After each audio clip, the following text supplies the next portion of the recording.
So today we're taking a look at a rear view camera by a company called AUTO-VOX. This is their W10 Pro.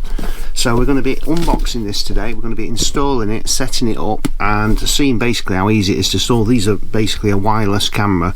All this is going to need is a 12 volt power source for the rear camera and a cigarette lighter plug, and that's pretty much it. So it's not going to take a lot of installing at all. So we'll get it unboxed and we'll have a look exactly what comes in the box. So that is what it looks like inside the box. We have the monitor, which is inside here, nice and light. We have the cable for the rear camera, which is basically just a red and black wire which goes to a 12 volt power supply,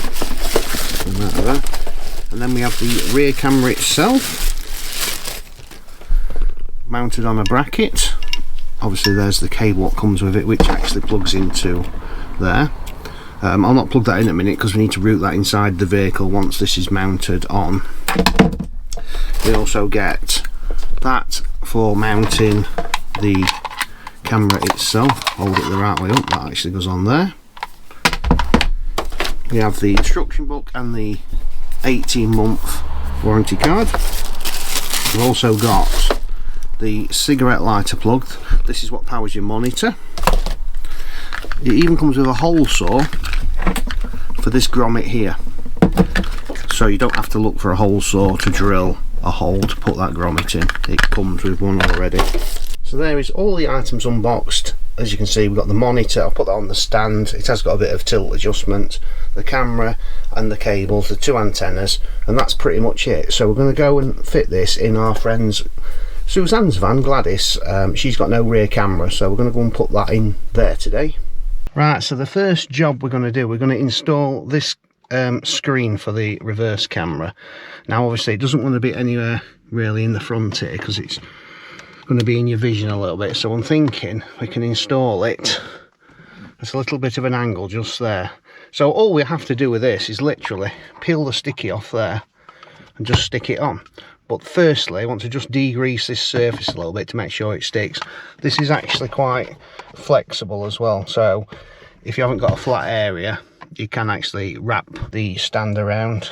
And it's just one plug, which will come into here, and then cigarette lighter plug, and that'll be the monitor installed. I'm going to give this a good clean off.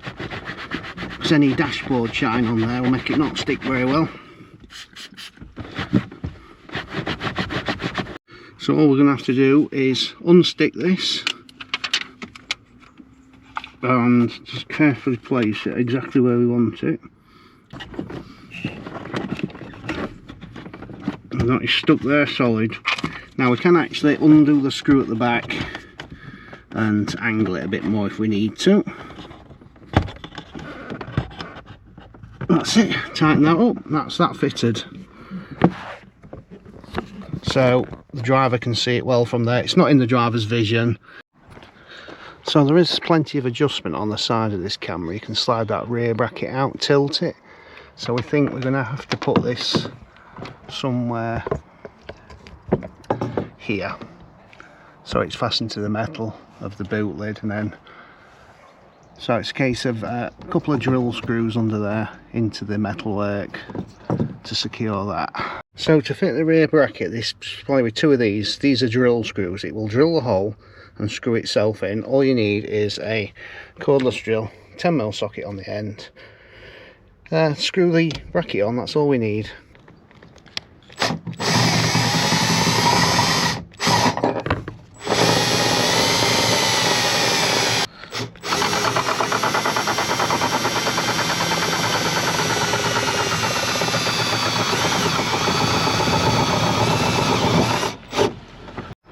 Right, simple as that to fit it, and we shall pop that back in there. Let's just unscrew those a little bit so we can tilt the camera down some more. Somewhere about there, I think. So the next job is to install the camera cable. Now it's just a simple matter of plugging it in there, and you've got two wires, a ground and a positive. Now this is only about 5-6 foot long, the cable, so we might have to extend it.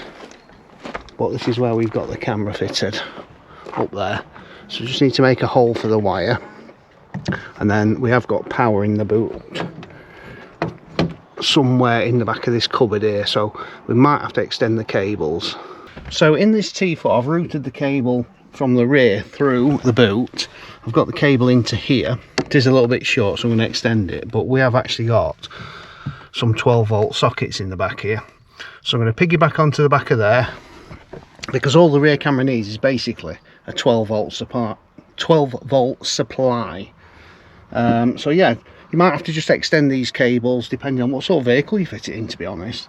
So that is the camera all mounted. Now I haven't drilled a hole through here because it's very small at the rear, and there was already a hole up on the top, so I've gone in through there and not used the grommet and just routed the cable around. Now the antenna I've had to put facing down, which isn't really a problem.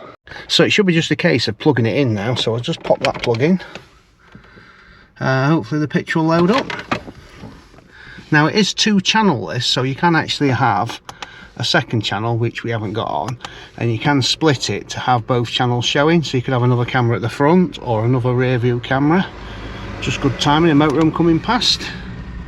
And we've also got the parking lines, which is very, very helpful. Not sure what these buttons do. Modes, you've got different things you can go through where you can change the guidelines, you can switch them on or off in there. You can also check the brightness, change the brightness up or down to suit your needs. It's also got a reset function there. So the button here you can actually switch the camera on and off with. You just press it once to switch it on, as you can see. If you press it and hold it, you can actually turn it off via that button. This socket in this van is actually powered on all the time, so we'd have to remember to remove that when it's just parked up not being used. Well, yeah, to switch it on, simple as that, and that will help with the lines for reversing. So I'm really impressed with this AUTO-VOX camera. The image quality on it was very, very good. Even on a sunny day, you could see the monitor so clear, even the GoPro picked it up. And it's handy having the lines on there when reversing around site, reversing up to things. It lets you know how close you are, so that's quite a handy feature of the camera. You can switch them lines on and off, but yeah, all in all, very easy to fit. Biggest job at all was fitting the cable, to be honest, but the rest of it is just plug and play. So if you're interested in one of these cameras by AUTO-VOX, check out the links in the description below.